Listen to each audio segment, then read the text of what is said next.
Let's go! Le chapitre 1053 de One Piece, les amis, le dernier chapitre avant la pause de Oda, la pause d'un mois, est juste incroyable, c'est parfait pour finir sur de bonnes bases et nous hyper de fou avant la prochaine étape, avant la prochaine saga, la saga finale, l'arc final, bon plus une saga qu'un arc, mais c'est juste exceptionnel, ce chapitre là est excellent à tous les niveaux et je vais expliquer pourquoi, parce qu'entre révélations, informations, il y a énormément de choses et on voit que le monde de One Piece est en train d'évoluer et pendant que sur Wano on voyait ce qui se passait, on n'a pas vu ce qui se passait dans le reste du monde et a priori, beaucoup de choses ont changé, beaucoup de choses ont bougé parce que oui, Wano est un pays où l'information ne passe pas et comme nous, on était présents en tant que lecteurs sur Wano avec Luffy et les autres, on n'a pas vu non plus les infos passer, ce qui fait que du coup il y a eu du changement partout, excellent. Bref, en tout cas n'hésite pas à liker un maximum la vidéo, défonce-moi cette barre de like et surtout abonne-toi si t'aimes One Piece, voilà, One Piece c'est la vie,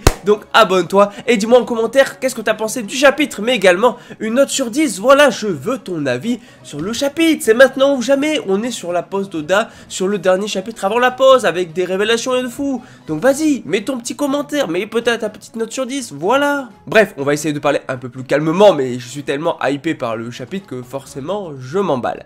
Bon, toute première chose, merci Morgan de faire éclater la vérité. Il fallait énoncer les termes. Voilà, Luffy est un dit à la volonté du dit, c'est Monkey D. Luffy, pas Monkey Luffy. Donc merci à toi Morgan d'avoir justement mis sur l'affiche son véritable nom, Monkey D. Luffy, donc le dit, sachant que justement on a le Gorosei qui avait caché l'information, qui voulait cacher l'info, mais non, heureusement la vérité éclate, oui, c'est un autre avec du coup le mot dit dans le nom qui est en train d'apparaître, ça c'est la première chose. Deuxième chose, merci Morgan encore une fois. Merci Morgan de ne pas avoir caché cette info non plus. On a la véritable forme de Luffy. On a le Gear 5 de Luffy. On a la forme finale de Luffy révélée directement dans la fiche de la prime. Oui, sa forme n'a pas été cachée aux yeux du monde. Merci encore une fois pour la photo. Il fallait que le monde sache qui est Luffy. Et heureusement, on est peut-être dans un monde corrompu où justement, il cherche à bloquer l'info, à cacher au maximum l'info. Mais heureusement, Morgans, merci pour toi. Merci pour nous, merci pour tout. Parce que là, clairement, voilà, il a réussi à faire filtrer l'info. Et c'est trop tard, ils veulent réimprimer les trucs, mais les affiches, mais c'est trop tard. Ils peuvent plus réimprimer les affiches, c'est trop tard les gens. Voilà, maintenant, le monde va savoir qui est Monkey D. Luffy. Et ça, c'est une pépite. Bon. Maintenant, on va parler d'un des plus gros sujets du chapitre. Donc, les primes. Oui, c'est pas Ryukugyu ou les empereurs et tout, ça, on en parlera après. Et en plus, on a d'autres infos. Mais en tout cas, on a les primes de Luffy, de Kid et de Law. Je rappelle que Luffy a vaincu Kaido, que Kid et Law ont vaincu Big Mom. On a deux empereurs qui sont tombés, donc on a donc 3 de la pire des générations qui ont réussi à vaincre des empereurs qui régnaient sur les mers depuis je ne sais combien d'années. C'est juste excellent. Donc on va parler maintenant des primes exactement. On a donc, en fait les 3 ont la même prime, soit de 3 milliards de berry. Là, faut savoir, première chose, qu'ils ont une prime plus élevée que celle de Barbe Noire pour l'instant, bien que c'est vrai qu'on nous parle de Barbe Noire dans le chapitre en tant qu'empereur, mais on sait pas, peut-être sa prime a elle aussi augmenté, à voir. Mais d'un autre côté, je trouve qu'avoir justement la même prime pour les 3, je trouve ça dommage. Certes, c'est vrai que Luffy a battu Kaido tout seul, entre guillemets, hein. Il y a eu pas mal d'aide, il y a eu plein de choses, et Kid et Law ont vaincu Big Mom, mais quand on regarde, c'est pas logique de donner la même prime à un empereur et à deux qui ne sont pas empereurs. Parce que si finalement ils ont la même prime, tu peux te dire que Kid et Law pourraient être empereurs, puisque logiquement, ils ont le même niveau en termes de prime. Et je trouve ça un peu dommage, j'aurais bien vu, ok pour 3 milliards dans ces cas-là pour Kid et Law, mais j'aurais mis plutôt un 3,5 milliards, voire 4 milliards pour du coup Luffy, histoire de permettre à Luffy d'avoir une prime supplémentaire par rapport aux deux autres étant un empereur. Voilà, parce que oui, Luffy est devenu empereur, donc je trouve ça un peu dommage, même si, vu les exploits qu'ils ont fait chuter Big Mom et Kaido, ils ont littéralement éclaté 2 empereurs, voilà. Oui, il mérite une grosse prime supérieure à celle de Barbe Noire, parce que c'est vrai que Barbe Noire est devenu empereur par sa dangerosité, mais en termes voilà, il a juste, en fait, il est arrivé sur la fin de Barbe Blanche pour lui voler son pouvoir, mais il n'a pas combattu un empereur. Là, ils ont vraiment fait tomber 2 empereurs, donc je peux comprendre qu'ils aient à la limite plus que Barbe Noire avec ce qu'il a fait pour l'instant. Donc voilà, moi c'est ça que je pense en tout cas des primes. Dis-moi en commentaire si vous trouvez ça bien, que ça soit justement 3. Je sais que certains disaient que quand tu cumulais les primes des 2 empereurs qui ont été vaincus, je crois que ça faisait 9 milliards ou pas loin, donc tu divises par 3, ça fait 3 milliards chacun, donc je sais pas. Mais voilà, dis-moi en commentaire si vous êtes content des primes, mais moi j'aurais vu Luffy un peu plus haut en étant empereur. Sinon, tout le monde fait la fête à la capitale des fleurs, c'est le festival. Je vais pas m'attarder là-dessus, c'est vraiment pas la partie la plus intéressante, tu vois, tout le monde qui mange, qui boit, ok. Là où il y a des choses intéressantes, premièrement, Robin déjà a trouvé le poneglyphe qui était donc présent sur Wano, mais en plus de ça, 2 informations énormes. Première chose, du coup, le Tengu qu'on voyait avec son masque long comme ça était le père de Oden Suzuki, soit le grand-père de Momonosuke, et c'est du coup Sukiyaki Kozuki. Donc première info, ok, elle tombe comme ça, pourquoi pas. Le truc c'est que comme il a donc du coup voilà laissé le pouvoir à Orochi, qu'il a foiré son coup, bah au final il a préféré rester un peu en retrait. Il a pas annoncé à Momonosuke qu'il était encore en vie ni rien. Et il compte pas le faire pour l'instant. Mais à la limite, cette information-là, vraiment, je sais pas pour vous, mais je la trouve totalement osef. Voilà, elle apporte pas grand-chose de plus. Et j'en ai un peu rien à faire, on va pas se mytho. Par contre, là où il y a des infos intéressantes, c'est que Pluton, d'après Nico Robin, qui du coup a un peu analysé le poneglyph, tout ça, Nico Robin a capté que Pluton est bel et bien à Wano. Il y a beaucoup de théories comme quoi justement ça serait Momonosuke qui serait Pluton, ou alors est-ce que c'est autre chose, je ne sais pas. Mais a priori Pluton, l'arme antique, on parle d'une arme antique, elle serait bien et bien à Wano d'après Nico Robin. Et du coup le père de Oden nous confirme bel et bien ça, mais ça s'arrête là, on n'a pas plus d'infos, on garde un peu le suspense, on te balance l'info comme ça, arme antique à Wano, et on passe sur autre chose. Maintenant, on va avoir une info de malade, le fameux amiral qui nous est teasé depuis super longtemps, dont on n'a justement jamais vu le visage. Je parle bien sûr de l'amiral Ryokugyu, de son vrai nom Aramaki. Voilà, on a son design. Alors son design comme ça, bon c'est vrai qu'en vrai le design des amiraux, ils sont pas toujours, voilà, je les trouve pas forcément badass de fou. Et pourtant, les amiraux sont badass, malgré leur design que je trouve assez drôle en soi. Donc à voir, pour le moment, pour son entrée en scène de Ryokugyu, bah, je la trouve plutôt cool, vraiment, il est en train littéralement de mettre une raclée à King et à Queen, donc voilà, qui sont quand même 2 commandants de l'armée de Kaido, donc c'est quand même, tu vois, c'est du haut level quand même, mais d'un autre côté, ils étaient déjà essoufflés, tu vois, ils avaient déjà combattu. L'un avait combattu Zoro, l'autre Sanji. Donc voilà. Donc au final, on va apprendre des choses. Première chose, donc son fruit du démon, c'est a priori un fruit du démon des plantes. Il peut absorber les nutriments, donc du coup des gens. Et là, on voit que Queen et King sont en très mauvais état. En fait, sont en train littéralement de maigrir parce qu'ils absorbent leurs nutriments. Je pense pas qu'ils les tuent parce qu'en tant que pirate, en fait, logiquement, ils devraient les ramener à la marine. Mais en tout cas, voilà, c'est bel et bien la fin des pirates de Kaido, de l'armée des 100 bêtes, mais également de Big Mom. Parce que Big Mom a chuté et au niveau du côté, donc du coup, de l'équipage de Big Mom, on a vu qu'il se passait pas mal de choses dans les covers. Donc on verra, mais dans tous les cas, c'est vraiment la fin de ces 2 équipages. Bon, son design, lunettes de soleil, je crois cigarette. Voilà, bon, bah, bien stock. Une épée, il a une épée. Au niveau de ses mains, il arrive à transformer donc ses doigts en plante. Donc voilà, il a un fruit du démon, il peut se transformer en plante. Est-ce que c'est un Logia, Paramecia, on ne sait pas. On n'a pas plus d'infos sur son fruit du démon, mis à part ce que ça fait pour l'instant. Bon bref, on va pas en parler plus que ça, parce qu'on n'a pas de réelles infos à se mettre sur la dent ou d'analyse à faire là-dessus. Juste qu'il est à la recherche de Luffy. Oui, il a la fiche de Luffy dans ses mains, et il est impatient de pouvoir donner cette affiche à justement Akainu. Donc à voir comment ça va se passer.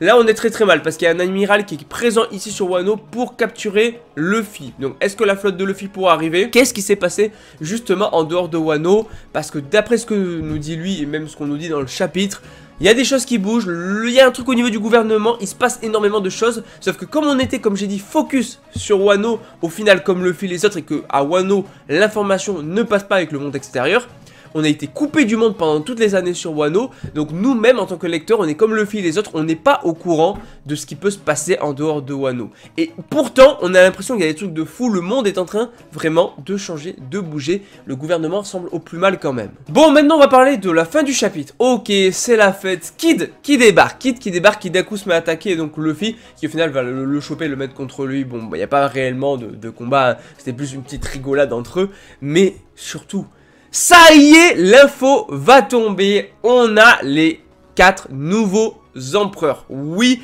c'est mis à jour et c'est là que tu vois que le monde est en train de changer. Et justement, en fait, on va avoir des infos de fou. Parce qu'en fait, on voit tout le monde qui fait la fête. T'as Killer, donc t'as tous les membres de l'équipage de Law, de Kid, Luffy et les autres. Au final, Kid et Law sont pas forcément... Voilà, enfin, Kid et Luffy sont pas vraiment en train de s'affronter et tout. Mais surtout, on voit que du coup... Kid était venu pour tuer Luffy pour une bonne raison, parce que Luffy est devenu empereur, mais là on va en parler. Alors du coup en tant qu'empereur on a toujours Shanks et Barbe Noire. Donc ça ok, c'était les 2 empereurs qui étaient là de base, ils sont pas tombés au combat. Donc voilà, ok, ils sont restés empereurs. Par contre il y a 2 empereurs qui sont tombés, Big Mom et Kaido. Il a fallu en élire 2 nouveaux. Alors, le premier étant Luffy, ça je l'ai dit. Et c'est pas étonnant, Luffy a vaincu Kaido, sauf fruit du démon, le fait que ça soit un dit, etc. Voilà, il était déjà considéré entre guillemets comme le 5e empereur. Déjà à la fin de l'arc Whole Cake, ça n'a fait que confirmer sa suprématie. Donc Luffy nommé empereur, mais c'est là que tu te dis, mais quel chemin parcouru le petit Luffy. Il part à l'aventure dans son petit bateau qui finit bloqué dans un baril et qui au final finit donc avec Kobe, là qui rencontre Kobe au début du manga.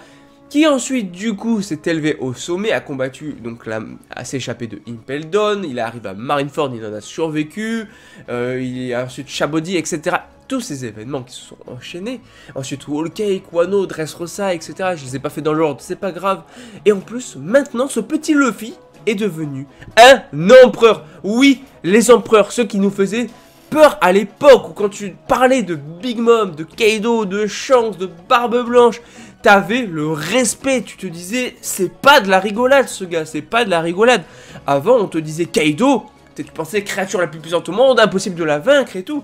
Et tu te dis que Luffy a maintenant le même titre qu'un Kaido ou qu'un Big Mom, qui font trembler les mers. Voilà, tout ça pour dire que Luffy est empereur, c'est incroyable. Et ensuite on a le nouvel empereur, le 2e nouvel empereur bien sûr. Ah là là, avis partagé, je le sais la commu, avis très partagé, on a Baggy le clown. Alors là, il faut qu'on en parle. Déjà, moi je veux une réaction de Shanks, je veux une réaction de Luffy, je veux une réaction de Barbe Noire, et celle de Luffy on l'aura de toute façon. Pourquoi? Parce que je veux voir Shanks réagir en voyant que Luffy est devenu empereur, mais en voyant que Baggy le clown, qu'il connaît depuis qu'il est tout petit, qui était son rival à l'époque entre guillemets, est devenu empereur. Je veux voir la réaction de Shanks sur Luffy et Baggy. Ensuite je veux voir la réaction de Barbe Noire sur Luffy. Et ensuite je veux voir la réaction de Luffy sur Baggy. Tellement de réactions peuvent avoir les persos en voyant les empereurs, tellement il y a eu de changements. J'ai qu'une envie, c'est de voir comment ils vont tous réagir à tout ça et tout. Et en plus des empereurs qui vont réagir, voir les autres gens réagir bien évidemment. Sinon on a du coup notre petit amiral qui se rapproche. Et là il nous lâche, je trouve, une info hyper intéressante. Ça peut paraître tout bête, tout basique, mais en termes d'analyse, il y a tellement à faire là-dessus, parce qu'il nous dit la marine n'a pas trop la tête à ça, les gamins, le monde extérieur est sans dessus dessous. Voilà, ça c'est excellent. Ça c'est excellent parce que ça te balance une info qui en vrai, quand tu lis le chapitre en mode OSEF ou en mode juste comme ça, tu captes pas, mais pourtant cette juste seule petite phrase est hyper importante pour l'univers de One Piece et pour l'histoire. Pourquoi? Parce que ce qu'il est en train de nous dire là, c'est qu'il y a des changements dans le monde extérieur et que eux font la fête parce qu'ils ont vaincu Kaido, Big Mom, soit 2 empereurs, mais que, voilà, donc du coup, ils sont pas au courant de ce qui se passe en dehors. Comme je l'ai dit, Wano est un monde bloqué, est un monde où justement tu n'as pas accès aux infos du monde extérieur. Et en fait, là, ce que nous balance directement l'amiral, c'est que le monde extérieur a subi énormément de changements et que si la marine n'a pas trop la tête à ça, c'est que la marine a subi des choses, qui s'est passé des choses. Déjà, comment Baggy est devenu empereur? Est-ce que c'est un troll pour décrédibiliser les Yonko? Je pense pas, parce qu'ils ont quand même gardé Barbe Noire, Shanks, ils ont mis Luffy qui a vaincu Kaido. Donc est-ce que Baggy nous cache des choses? Est-ce que Baggy a recruté des gens hyper puissants dans son équipage? Est-ce que Baggy a frappé un grand coup sur la marine? Je ne sais pas. Mais là, on te tease des trucs de malade, on te balance des infos, on te balance le fait que du côté du coup de la marine et même du monde extérieur, il s'est passé tellement de choses. Du coup, entre la rêverie, ce qui s'est passé du côté de la marine, les infos qui fuitent sur du coup Luffy, sa nouvelle forme, mais également du coup sur le fait que ce soit un D, la prime, les nouveaux empereurs, le monde de One Piece est en train de changer. Et oui, c'est un truc de malade, c'est un truc de malade. L'empereur en plus, enfin l'amiral arrive là. Est-ce qu'il va essayer d'affronter que Luffy, ou est-ce que du coup Luffy peut s'allier à Kid et peut-être Law pour essayer de le vaincre, ou est-ce qu'ils vont juste fuir, ou est-ce que la flotte de Luffy va l'aider à fuir? Je vous jure que les changements annoncés, j'ai qu'une envie maintenant qu'on a vu Wano, j'ai qu'une envie, c'est de voir qu'est-ce qui s'est passé dans le monde extérieur, parce que là, mais je le redis, mais il te balance une phrase de malade. Bon, en tout cas, n'hésitez pas bien sûr à liker, à partager, à vous abonner si vous aimez One Piece plus que jamais. On entre maintenant dans la saga finale dans un mois. C'est juste excellent. Bon, en tout cas, moi je vous dis à la prochaine. Dites-moi en commentaire ce que vous pensez du chapitre. Mettez une note sur 10. Et je vous dis à la prochaine. Allez, ciao et on se retrouve. C'était fou, c'était fou. Allez.